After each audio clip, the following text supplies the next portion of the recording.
आज हमारे कुल जमा टोटल 6 साधकों ने एक साथ मिलकर एक प्रश्न तैयार करके हमें दिया है कि आप इस विषय पर कुछ प्रकाश डालिए अथवा बोलिए। और प्रश्न तो वैसे बुरा नहीं है, अच्छा प्रश्न है। और हमारे संसार के कम से कम 98% लोगों का ये प्रश्न होता होगा। भले ही उनके मस्तिष्क में ना आए वो एक अलग बात है। यहाँ पर 6 लोगों के मन में आया, उन्होंने प्रश्न किया। आप भी जानना चाहते होंगे, उत्सुक होंगे कि ऐसा क्या प्रश्न है। तो प्रश्न हमें अच्छा लगा।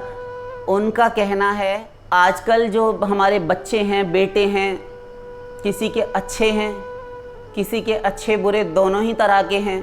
किसी के घोर लड़ाका हैं, लड़ाकू विमान हैं, अथवा लड़ाई झगड़ा दंगा फसाद करने वाले हैं। तो किसी का आवारा लड़का निकल गया और किसी का बिल्कुल ही गऊ है, बहुत ही अच्छा लड़का है, बेटा है। तो ये सर्वत्र वैषम्य है। ये विषमता क्यों है और बच्चे आखिर बिगड़ क्यों जाते हैं? मूल प्रश्न तो केवल इतना ही है। बच्चे ऐसे निकलते क्यों हैं? ये लड़के लड़कियां, हमारे जो बेटा बेटी, ऐसे पुत्र और पुत्री ऐसे हो क्यों जाते हैं? ये प्रश्न है। ऐसे ही है ना।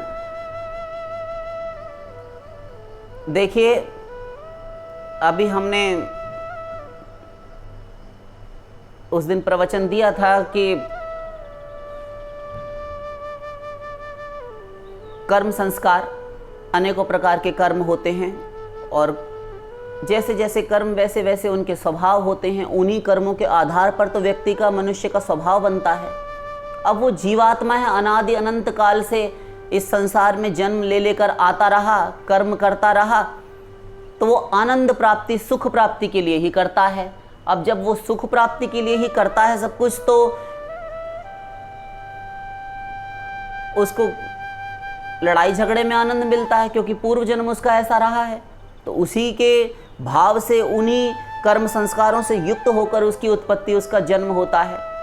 उसको उसी प्रकार के माता पिता अथवा घर परिवार मिलता है कि ऐसे घर में जावे। तो वो तो अपने अपने कर्मों के अनुसार ही जन्म लेते हैं। किंतु कुछ और भी डिटेल करके यदि हम कहें कि संसार में ऐसी वैषम्यता, ये विषमता क्यों है, ये वैषम्य क्यों है, तो वो शास्त्र के अनुसार भी यदि कहें, ये भी शास्त्रीय ये, क्योंकि कर्मों के अनुसार ही संस्कार बनते हैं प्रत्येक जीव के। बेटा बेटी, पुत्र पुत्री के ही क्यों, सबके हैं। सबके अपने अपने जो पूर्व जन्मों के कर्म संस्कार थे, वे पश्चात भाग्य की और प्रारब्ध की संज्ञा पा जाते हैं और वैसे ही स्वभाव होते हैं मनुष्यों के।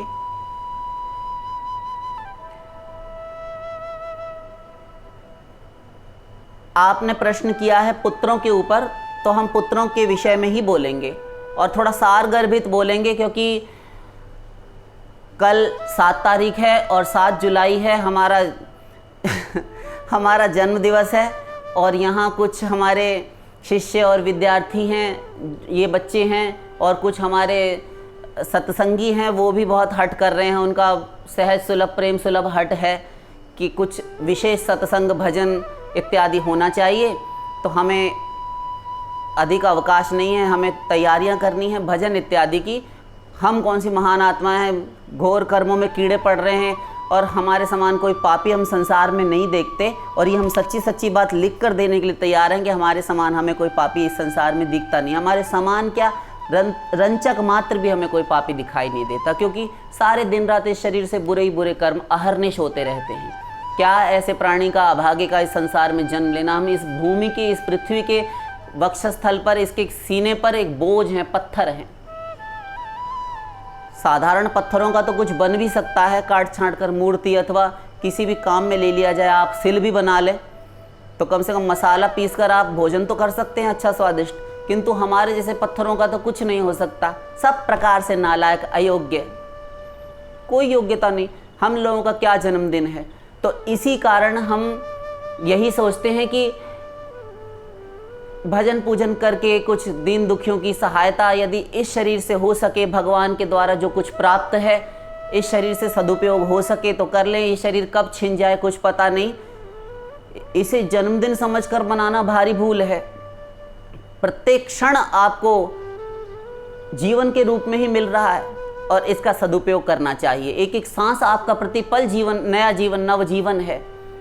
तो हम यही मानते हैं कि जन्मदिन वही सार्थक है, सफल है, जब आप एक एक क्षण को अमूल्य समझकर भगवान के द्वारा उनके द्वारा की गई कृपा मानकर सदुपयोग में लाएं।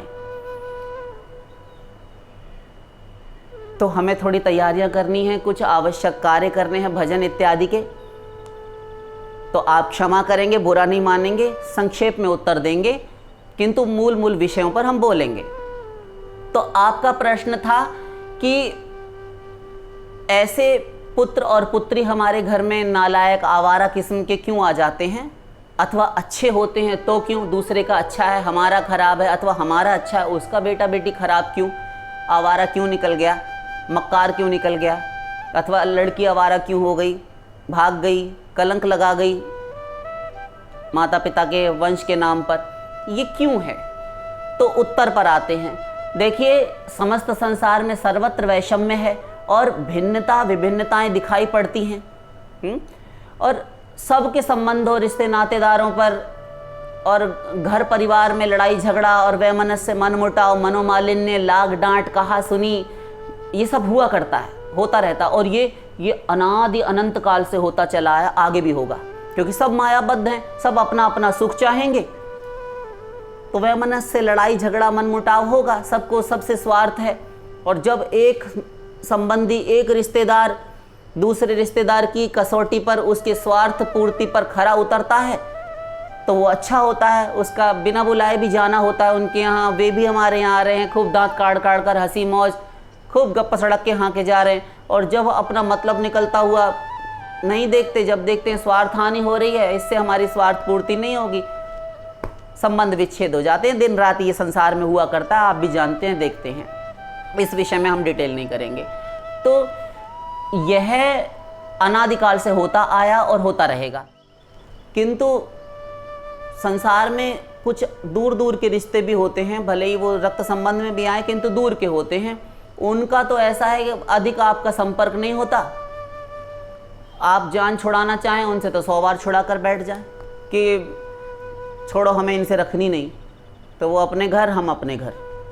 और छुट्टी पा भी जाएं हम अवकाश लेकर के, हमें रखना ही नहीं इनसे कोई संबंध, खत्म कर दें जब चाहे तब।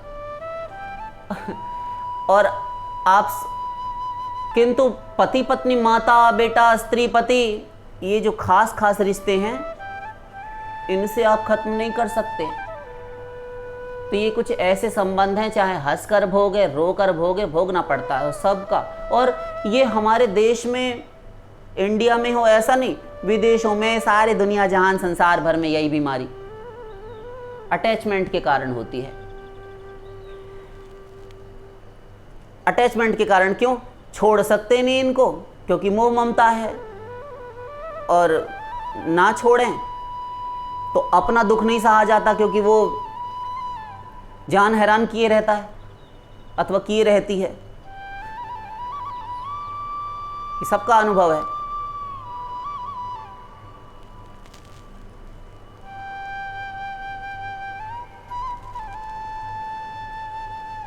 मोह ममत्व करके जीव मरता है, और ये इन मोह करके, ममत्व करके जीवन भर मरता, खपता, रोता, भोगता रहता है। स्त्री पति से, पति स्त्री से, पिता पुत्र से, सब में आपस में लाग डांट, लड़ाई झगड़ा लगा रहता है इनका, आपस में गाली गलौच, हाय हाय, ये सब होती रहती है। कोई माता पिता की पुत्र नहीं सुनता, भाई की बहन नहीं सुनती, बहन की भाई नहीं सुनता, भाई भाई की नहीं सुनता, बाप बेटे आपस में एक दूसरे को गोली मार देते हैं। दिन रात हो रहा है, आप भी जानते हैं, अकांड कांड खड़े हो जाते हैं। न्यूज़पेपर में आ गई, टीवी में, समाचार में आ गई खबरें, आप सब सुनते रहते हैं दिन रात। ये सर्वत्र वैषम्य। तो स्त्री पति से ये किसी की नहीं बनती आपस में, रिश्ते नातेदारों की, और ये सब जगह है। ये एक आध दो किसी राष्ट्र में, किसी विशेष देश में ऐसा नहीं, किसी एक घर परिवार की बात नहीं, सर्वत्र। पता ना चले वो एक अलग बात है। हाँ, तो ये इन्हीं में से एक होता है बेटा बेटी का रिश्ता। पुत्र और पुत्री का संबंध, ये रिश्ता। तो इनके लिए माता पिता आजीवन श्रम करते हैं, मेहनतें करते हैं, परिश्रम करते हैं, पढ़ाते लिखाते हैं, इन्हें खिलाते पिलाते हैं, पाल पोस कर, लालन पालन देकर, शिक्षा दीक्षा देकर इन्हें बड़ा करते हैं, सारा जीवन इनके लिए ध्वस्त कर देते हैं अपना। और किंतु और रुपया पैसा सब प्रॉपर्टी अलग, इनकी शादी ब्याह तो अलग है ही, किंतु बहुतों के पुत्र ऐसे आवारा नालायक अयोग्य निकल जाते हैं कि जिसकी कोई हद हिसाब, कोई सीमा नहीं, और वो दुखी होते हैं फिर माता पिता। और ये बात अलग है कि कुछ शिक्षित पढ़े लिखे ऊंचे घराने के कुछ लोग अपने आप को मानते हैं, सोचते हैं कि सांसारिक रुतबा उनका इतना है, सामाजिक लोक प्रतिष्ठा इतनी है उनकी, और पैसे वाले हैं, अच्छे घर के हैं, कुलीन घर के हैं, तो वो अपनी थोड़ी दबा कर रखते हैं, अपनी पेट की मार किसी से कह नहीं सकते, दुख सहा नहीं जाता उनसे, न जाने जैसे तैसे वो जिंदा कैसे हैं, जीवित कैसे हैं, तो वो दबा कर रखने का प्रयत्न करते हैं, किसी को पता ना चल जाए, रहस्य पर किसी पर उजागर ना हो जाए कि हमारा बेटा हमारी बेटी नालायक आवारा निकल गई। किंतु ऐसा होता नहीं है, हमारा मानना तो यही है कि होता नहीं है, ऐसी बातें दबती नहीं, छिपती नहीं। कब तक राज छिपाए रखेंगे आप, वो प्रकट हो ही जाता है। बड़े बड़ों के ये फिल्म इंडस्ट्रीज के जितने भी तुम्हारे मुंबई के और ये सितारे फिल्मी हस्तियां हैं, इनके देखो कैसे कैसे बच्चे आवारा निकल जाते हैं, सबकी आ जाती हैं खबरें। तो कुछ नहीं छिपता। और रही बात मध्यम वर्गीय थोड़ा मिडिल क्लास फैमिलीज़ की, तो ये गली मोहल्लों में हर स्थान पर आपके आस पड़ोस में ही आप भी देखते रहते होंगे, हाँ, कि जब इनका सर्वसाधारण के घर परिवारों में लोगों में जूता चप्पल गाली गलौज होता है, लड़ाई झगड़ा होता है, तो रात दिन होता है, दिन रात लड़ाई झगड़ा गली मोहल्ले में, आप भी सुनते होंगे, आपके यहाँ भी होंगे। अब दूर दूर रहते हो तो पता नहीं, सेक्टर्स में तो लोग अलग अलग रहते हैं, किंतु जो पास पास हैं गली मोहल्ले में, सारा एक कस्बा बस्ती होती है, तो साफ साफ आवाज़ें सुनाई देती हैं। और उन्हीं में से 10, 20, 50 लोग ऐसे भी होते हैं जिनको काम ही यही है, उनको और कुछ काम नहीं, उन्हें बस कहीं लड़ाई झगड़ा सुन पावें, चाहे छोटी मोटी कहा सुनी भी क्यों ना हो, जाकर खड़े हो जाएं, क्या हो गया क्या हो गया, एक दूसरे से पूछेंगे, अरे तुमको क्या मतलब ये हो रहा, तुम्हारे कभी नहीं होता क्या। लेकिन उनको काम है, एक व्यसन होता है, व्यसन जो बुरी लत पड़ जाती है, किसी को शराब की, किसी को बीड़ी गुटखा की, ये माजून खाने की, तमाम सारी बातें। उसी प्रकार एक ये व्यसन भी होता है, कहीं लड़ाई झगड़ा हो, किसी की चुगली निंदा बुराई हो रही हो, किसी के घर में कुछ हो रहा, तुरंत कान आंख वहीं लग जाएंगे सुनने देखने के लिए, और नहीं समझ में आता तो पास में खड़े हुए भीड़ के लोगों से पूछेंगे, क्यों जी क्या हो गया। अरे दुनिया होता रहता है, लेकिन जानना आवश्यक है इनके लिए। आंख कान लगाए रहते हैं, एक दूसरे से बैठकर पंचायत करते हैं, उसकी निंदा, उसकी चुगली, उसकी बुराई। उन लोगों को अपने घर में कोई काम ही नहीं होता, बस और कुछ मत सोचो। जहां कहीं किसी के घर लड़ाई झगड़ा, जूता चप्पल, गाली गलौज हो रहा, बस सुन पावें, आंख कान खोलकर देखने सुनने के लिए बस पूरा अवकाश मिल जाता है इनको, जैसे इन्हीं की सरकारी छुट्टी है आज। हाँ, पूरा दत्त चित्त होकर प्राणपण से पहले देखने पहुंच जाएंगे, घर में चाहे रोटी ना बनी हो, इनके खाना ना बनाओ, देखने पहुंच जाएंगे पहले क्या हो रहा है। इनको एक व्यसन होता है दूसरे के यहाँ ताक झांक करने का, दूसरों के घर ही में घुसे रहते हैं। आपके यहाँ भी संभव है कि ऐसे धूमकेतु 2, 4, 10 तो होंगे ही आपके मोहल्ले आस पड़ोस में, जिनका काम ही यही होगा कि आपकी उसकी इसकी, इसकी उससे, उसकी उससे, 4 इसकी 4 उसकी, हाँ, बस यही किए रहते हैं और लड़ाई झगड़ा आपस में करवाते रहते हैं एक दूसरे का। और जब तक ये ना करवा लें, इनकी खाई रोटी देना लगे इनके, अरे वो यूं ही बेचारा, वो बेचारी वैसे ही परेशान है अपने शराबी कबाबी बेटे पति से, भाई से, और कम से कम तुम उसका दुख नहीं निवारण कर सकते, उसका दुख दूर नहीं कर सकते, उसकी कुछ और मदद नहीं कर सकते, तो कम से कम उसका दुख और तो ना बढ़ाओ। उसकी चुगलियां, निंदा, बुराई, हंसी मस्खरी, उसका मखौल बनाए रखते हो।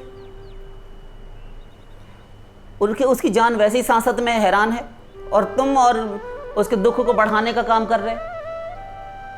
ये अच्छी बात नहीं, ऐसा नहीं करना चाहिए। समय बदलते देर नहीं लगती, कब पलटा खा जाए। बड़े बड़े राजा रंक हो गए, सब इतिहास प्रसिद्ध है, सब सुनते हैं, अपनी बारी पर नहीं मानते। नहीं नहीं, हमारे साथ नहीं होगा। अजी कैसे नहीं होगा, आप कहाँ से अनोखे आए हैं? कल को तुम्हारा बेटा, तुम्हारा पति, तुम्हारा भाई, तुम्हारी स्त्री, तुम्हारी बहन, तुम्हारी माँ ऐसी निकल जाए, तब तुम क्या करोगे? तभी यही जिन 4 लोगों के साथ तुम आज उसका मजाक बना रहे हो, यही 4 लोग कल को तुम्हारा मजाक बनाएंगे। आत्मनि प्रतिकूलानि न परेशान समाचरे, जो व्यवहार स्वयं को प्रिय न हो वह दूसरे के साथ मत करो, बदले में लौट कर मिलेगा तो तुम्हें दुख होगा, यही दुख उसे भी होता है। तो ये तो अदले का बदला है, ईश्वरीय लॉ है, उनका कानून है भगवान का, ये तो पलट कर तुम्हें मिलना है। इसीलिए किसी को सताओ मत, देखकर हंसो मत, दूसरे का मखौल मत बनाओ। हाँ, तो इन्हीं में से कुछ लोग परेशान होते हैं हमारे देश दुनिया में, अपने बेटों से, कोई अपनी बेटी से, किसी का बेटा आवारा नालायक निकल गया, किसी की बेटी ऐसी हो गई, अब क्या करे? वो क्या करे? हो गई तो हो गई। अब